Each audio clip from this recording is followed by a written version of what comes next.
Hey guys, just gonna go over with you a deal. Um, I I messed up on this deal when I first did this property, but I'm still gonna make money off of it. Um, so here was the deal. This property is about 11 acres, 11.41 acres. It's owned by Great Land Corp. Okay, this is in Virginia, Lancaster County. I have been pursuing deals in Virginia this past month and a half because I moved to Virginia, and I also like to invest in places that I'm at. So um, Virginia is a little bit newer for me. In the past, I've done deals in Oklahoma, New Mexico, Texas, Tennessee, now Virginia, and I think I'm missing one, but a couple states now. This is this process kind of works everywhere, but this is in Lancaster County. We have your Great Land Corps, and the idea is we are, a lead gen business and resellers. We find things and then resell it. So um, or like retail. So we have your Greatland Core over here, and this guy's name is Bill. He wanted to do a deal where he also sold his other property, which is 2.71 acres, right?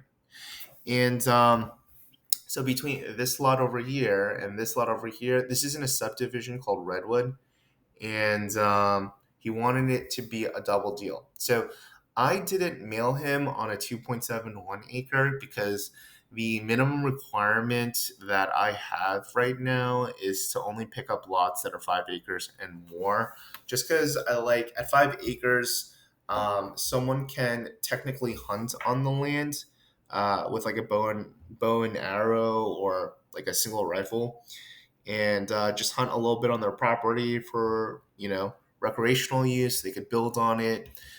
If it's bigger, that option gets bigger. Like if you look, this isn't a subdivision, so there's a couple houses.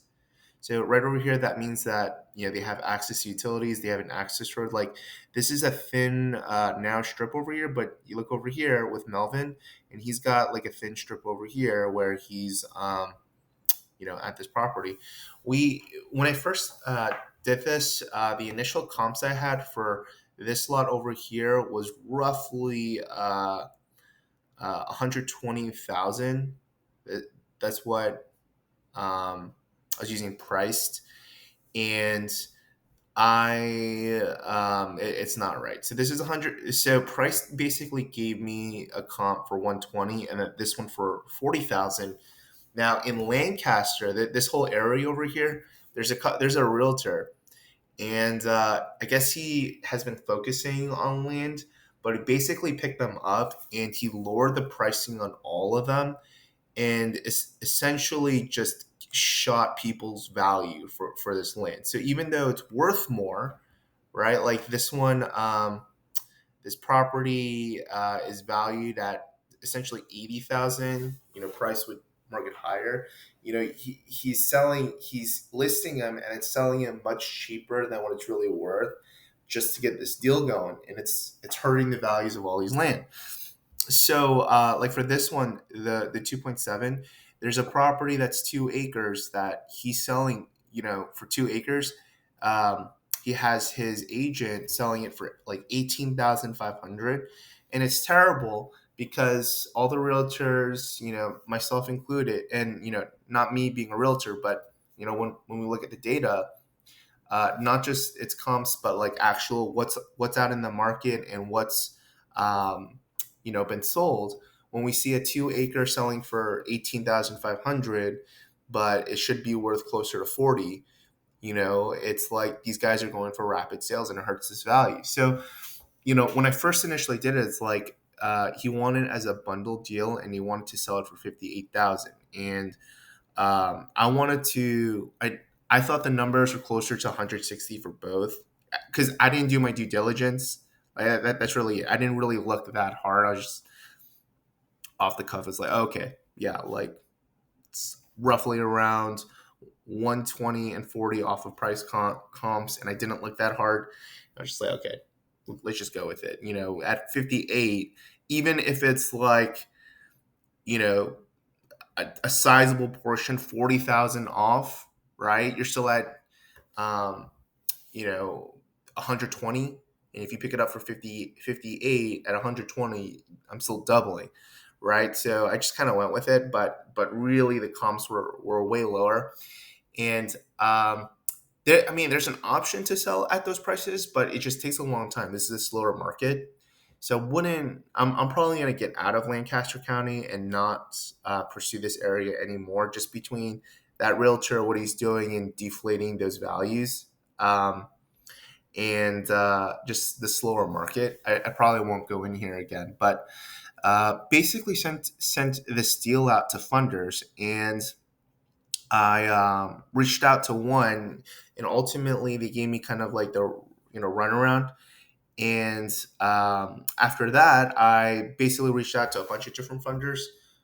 One guy came back to me, said we'll do a deal with a 60-40 split, and he never followed through. And then another guy came in and he'll take it as an assignment. So I'm going to be paid $3,000 on this deal pretty soon, and within the next 2 weeks, and I'll be done with it, right? And he's going to try selling it for a higher amount, right? Where we won't have that split. I ultimately told the assignment guy, like, let's just go with yours, because he got back to me and I needed to close on. You needed this guy, Great Lincor. He wanted to sell it, really quick, because he has realtor friends basically bugging him to list the property. It's like frustrating. It's like, why would you do that as a realtor? As a realtor, you should be focusing on bigger deals, because those are where the commissions are. But it's, it is what it is. So ultimately, with that said, I kind of figured, okay, if this guy, the 2.7 acres, if the other property is going for 18.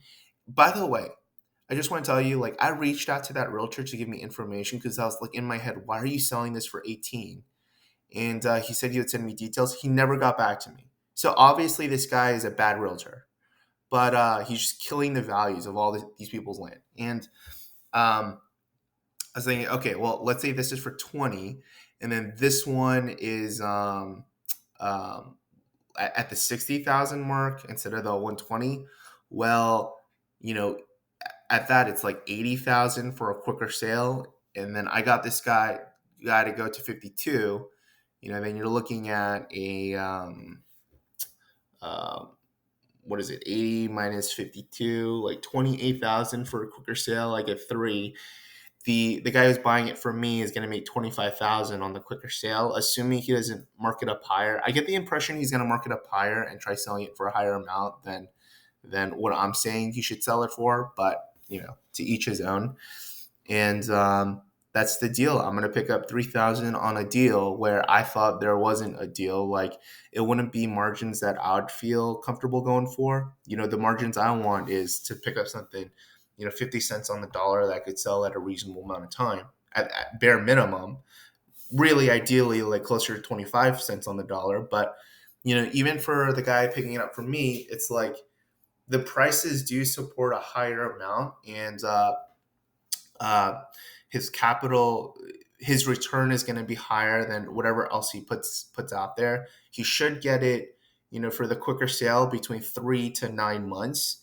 If he goes for the higher amount, maybe 3 to 12 months, 14 months.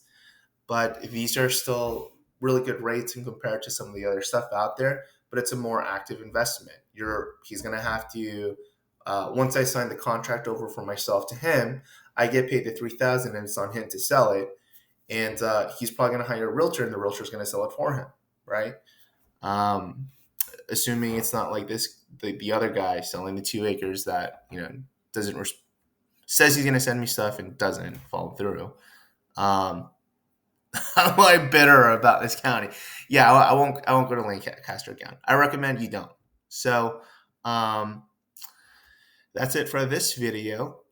Conclusion: even if it's like not the deal that are my margins, there are people there that will like a deal, and funders that will fund your deal either for a split or for an assignment. So, I mean, either case, like, there's ways to make these deals work. And just food for thought. Whenever you're considering what type of property to target, when you're working with higher priced points, um, there's margins for you to JV more. When you're working with cheaper lots, it's less hassle, and you're able to just close on your own deals. So you're gonna have to weigh out, what you feel more comfortable with.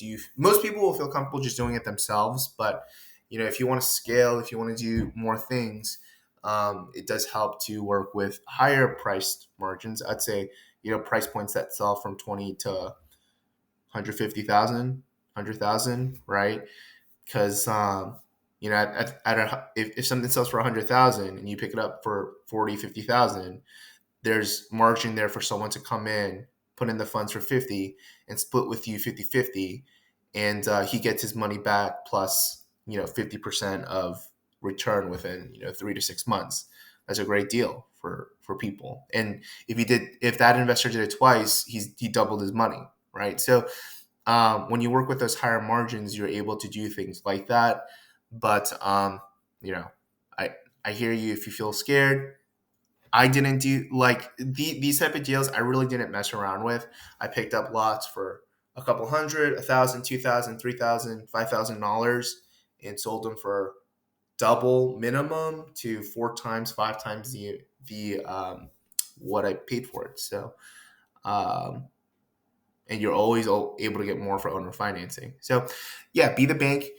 I do have the course in the description below if you want to check it out for fundamentals. I do have a $7 coaching thing, just that we can make interchanges on Facebook. When you have a question, there's a resource there that you can go to get questions answered. Um, and I will literally walk you through it if you need it, right? So that's out there. That price will probably increase in the future, but at this point, it is cheap. I got 85 subscribers, and like I'm not advertising. Doing paid advertising is really pushing for stuff. So that'll pay for my coffee, a grande cold brew, as well as my son's unicorn cake pop at Starbucks. So we would greatly appreciate it if you joined in. But otherwise, subscribe, like it. I do appreciate your time. I hope this was helpful. Take care.